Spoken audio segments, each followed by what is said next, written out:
ዶሮ ለመግዛት ሄዳችሁ 5 ብርና 10 ብር የምታማርጡ ሰዎች ወይም ደግሞ የ10 ብር ቅናሽ የ5 ብር ቅናሽ የምትፈልጉ ሰዎች ካላችሁ ለምን እንደዛ ማድረግ እንደሌለባችሁ ዛሬ ልንገራችሁ። የመጀመሪያ ዋጋ ሲጠራላችሁ እሳቤ መወሰድ ያለበት ዶሮዎቹንና የተጠራላችሁ ዋጋ ጎን ለጎን ማነጻጸር ነው። ብዙ ዋጋ የሚያስከፍሉ ጉዳዮች አሉ። ለምሳሌ የ10 ብርና የ5 ብር ብልጫ ፈልገን የምንገዛቸው አይነት ዶሮዎች በተወሰነ ደረጃ የተለያዩ ናቸው። የተለያዩ ናቸው ማለት በገንዘብ ሲለካ 100 እና 150 ሺህ ብር ገደማ ልዩነት ሊያመጣ ይችላል። ይሄ ማለት እንዴት እንደሆነ ግልጽ ላድርግላችሁ። ከአጠቃላይ ከዚህ ቀደም በተደጋጋሚ ስገልጽላችሁ የነበረው አንድ ጉዳይ የዶሮቻችን የሰውነት ክብደታቸውን እናስጠብቅላቸው ነው። ካልተጠበቀላቸው አይጥሉላችሁም። ቢጥሉላችሁም ደግሞ ፒክ ፕሮዳክሽናቸውን አስደሳች በሚባል ወይም ደግሞ ሲወራ በሰማችሁት አይነት መልኩ አትጠቀሙበትም ብዬ በተደጋጋሚ አንስቼላችኋለሁ። ስለዚህ ዶሮቻችን ክብደታቸውን ሊጠብቁ ይገባል። ለምሳሌ ክብደታቸውን ያልጠበቁ ዶሮዎች በ5 ብርና በ10 ብር ልዩነት ብትገዙ እቤት ገብታችሁ ግን በትንሹ ከ30 እስከ 35 ብር ኮስት ሊያደርጋችሁ ይችላል። በዶሮ ነው የምላችሁ፣ በዶሮ 30 እና 35 ብር። እንግዲህ አሁን ያለንበት ሁኔታ የመኖ ዋጋ እጅግ በጣም ጣሪያ የነካበት ጊዜ ነው። እያንዳንዷ ዶሮ በምን ያክል ግራም ትሻሻላለች የሚለው በምትገዙትም መኖ የሚለካ ነው። ምን አይነት ኳሊቲ ያለው የሚለው የተገዛው መኖ ምን ያክል ኳሊቲ ቢኖረው ነው 5 ግራም 7 ግራም 10 ግራም ብጨምርላት በአጭር ጊዜ ውስጥ ያላችሁ 15 ቀን ነው። እነዚህን አንደርዌት ዶሮች ወደ ስታንዳርድ ዌት ለማምጣት 15 ቀን አላችሁ። በዚህ በ15 ቀን ውስጥ ይስተካከላሉ ወይ የሚለው መኖ ላይ ጥገኝነት ያለው ይሆናል፣ ወይም ደግሞ የሚኖረው ጥገኝነት መኖ ላይ ይሆናል ማለት ነው። ስለዚህ 10 ብርና 5 ብርን እያወዳደሩ መግዛት ኪሳራው ያመዝናል። ያ ማለት ኦቨር ኮስት አድርጎ ወይም ደግሞ ያልተገባ ዋጋ ዶሮዎች ላይ አውጡ ማለት ሳይሆን ዋጋችሁን እንደሰማችሁ ዶሮቹ ምን አይነት ናቸው የሚለውን ወይም ደግሞ ዋጋውን ስትሰሙ ልክ እንደዚህ ዶሮች ጋር ቆማችሁ ብትሰሙ በጣም የተሻለ ነው፣ እንደኔ ምርጫ ማለት ነው። አንድ ዶሮ አርቢ በ5 እና በ10 ደቂቃዎች ብቻ በጉብኝት ወይም ደግሞ ሊገዛ ከመክፈሉ በፊት እንደዚህ ዶሮቹን ቆሞ ቢያይ አብዛኛውን ነገር መዝኖ ይጨርሳል። ዶሮቹ ማሟላት ያለባቸውን ሁሉንም ጉዳይ መዝኖ ይጨርሳል። 20 ዶሮ እጃችሁ ላይ አድርጋችሁ እነዚህ ዶሮች ይሆናሉ አይሆኑም ብላችሁ መደምደም ይቻላል፣ አሁን ባለው ሁኔታ ማለት ነው። ስለዚህ ለመግዛት ስትወጡ ገንዘባችሁን ብቻ ቅናሽ ፍለጋ ልክ እንደ ሸቀጥ አይደለም። ሸቀጥ ተገዝቶ የሚቀመጥ ነው። ኦልሬዲ ፋብሪኬትድ የሆነ ነገር ነው። ስለዚህ እነዚህ ነገሮች ደግሞ ገና እናንተ ጋር ሄደው የሆነ ፕሮግረስ ያላቸው ናቸው። የሆነ ሂደትን ይፈልጋሉ። እድገት ሁኔታ ውስጥ ናቸው። ስለዚህ ከዚህ ጋር ተያይዞ እናንተ ላይ ጫና ሊፈጥር የማይችል መሆን መቻል አለበት።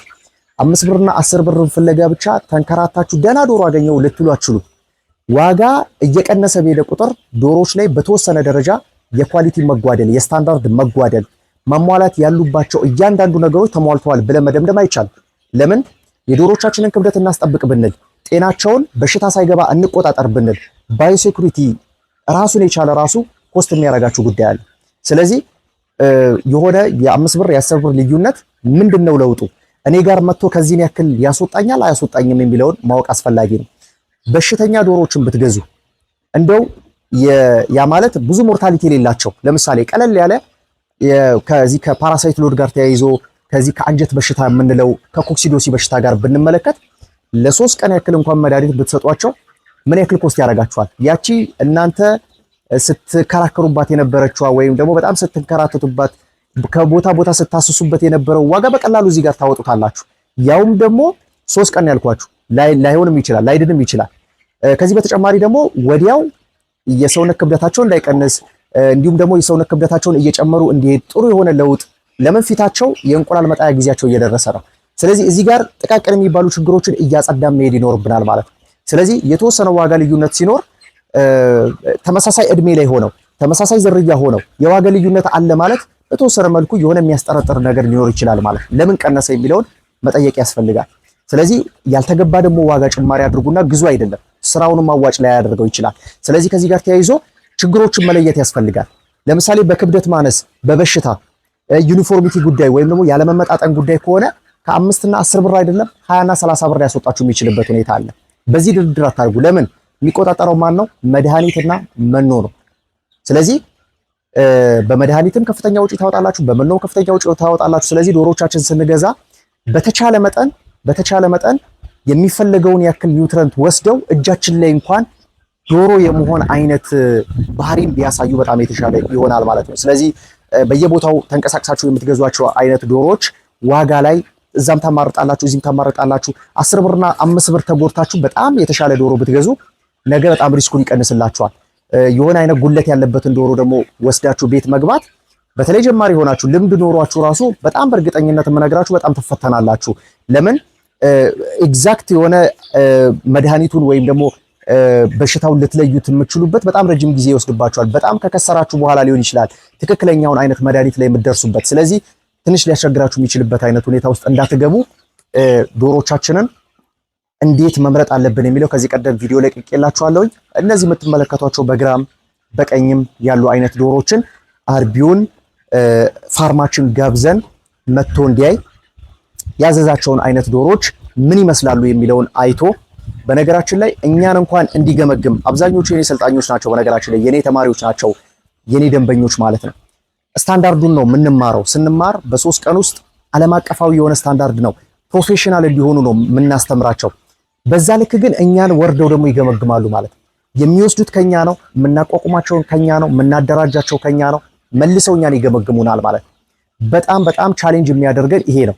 በተማርነው ልክ ወይም ደግሞ ባስተማርነው ልክ ፕሮፌሽናል በሆነ መንገድ እርባታው ልክ እንደዚህ ማደራጀት በጣም በጣም ከኮስትም አንፃር ከጊዜም አንፃር ካለው ስትረስም አንፃር በጣም ቻሌንጅ የሚያደርገን ነው። ስለዚህ ዶሮችን ስናሳድግ ማብላት ማጠጣት ብቻ አይደለም እኛ የምንሰራው። ምናልባትም ሰልጣኞች እዚህ መካከል ካላችሁ ታውቁታላችሁ ምን አይነት ፕሮሲጀሮችን አልፈን ነው እዚህ ጋር እንደሌላው አይነት አስተዳደግ መኖ እያቀረብን ውሃ እያቀረብን አልፎ አልፎ መድኃኒትና ቫይታሚኖችን እየሰጠን አይደለም። መድኃኒትና ቫይታሚን እንኳን የምንሰጥበት ምክንያት የለንም። ለምን? ቀድመን ስለምንከላከለው አብዛኛዎቹን ዲፊሸንሲም ቢሆን እንዲሁም ደግሞ የተለያዩ ኢንፌክሽኖችንም እንከላከላለን ማለት ነው። ስለዚህ ከዚህ ጋር ተያይዞ አሁንም ልገልጽላችሁ የምፈልገው ዋናው ጉዳይ ምንድነው? የምንከራከርበትና ማንከራከርበት ጉዳይ አለ። እኔ ዶሮም ላይ በዋጋ እንድትከራከሩ አልፈልግም። ከዚህ በተጨማሪ ደግሞ መኖ ላይም እንድትከራከሩ አልፈልግም። ሁለቱም ዋጋ በቀነሰ ቁጥር የሆነ ነገር እንደሚቀንስ ስላልተረዳችሁ ማለት ነው። ይሄንን መረዳት ያስፈልጋል። ስለዚህ መኖም ስትገዙ በጣም ቅናሽ የለም ወይ ወይም ደግሞ የሚቀንስ መኖ የለም ወይ ተብሎ አይገዛም። ዶሮም ደግሞ ኧረ በጣም ተወደደ ምናምን የምትሉ ሰዎች ካላችሁ ምን አይነት ዶሮ ነው? ምን አይነት ካልኩሌሽን ሰርታችሁ ነው እየተባለላችሁ ወይም ደግሞ የተጠራላችሁ ዋጋ እድሜው ስንት ነው ያለው ፐርፎርማንስስ? ለምሳሌ አይታችሁት ሙሉ ስታንዳርዱን የሚያሟላ ከሆነ ጨምራችሁ ቲፕ ማርጋችሁት ብትሄዱስ? አልተለመደም እንጂ በጣም ፐርፌክት የሚባሉ ዶሮችን ካገኛችሁ እኮ እሺ ብላችሁ ነው ያንን ዋጋ ከፍላችሁ መግዛት የሚኖርባችሁ ማለት። ለምን? እርባታ ላይ ሄዳችሁ ሌላ ዋጋ ስለምትከፍሉ ማለት። በውስጥ አዋቂነት ከገዛችሁ በኋላ ሌላ ወጪ ማለት። እዚህ ጋር መሟላት መጨረስ ያለባቸውን ጉዳይ ካልጨረሱ እናንተ ጋር ሄደው ይጨርሳሉ። በማን ክፍያ? በእናንተ ክፍያ ማለት። ስለዚህ አርቢዎች እነዚህን ሁሉ ጥንቃቄዎች እነዚህን ሁሉ ሜዠርመንቶች ወስዳችሁ ወደ ስራ ብትገቡ በጣም የተሳካ የሆነ የእንቁላል ጣይ ስራዎችን መስራት የሚቻልበት ሁኔታ አለ። ስለዚህ ከዚህ ጋር ተያይዞ በመኖ በመድኃኒት በዶሮ እድሜ በዶሮ አይነት ዝርያ ብዙ ድርድር የማናደርግባቸው ነገሮች አሉ። በቀጣይ የተለያዩ መረጃዎችን ወደ እናንተ አደርሳለሁ። ሰላም።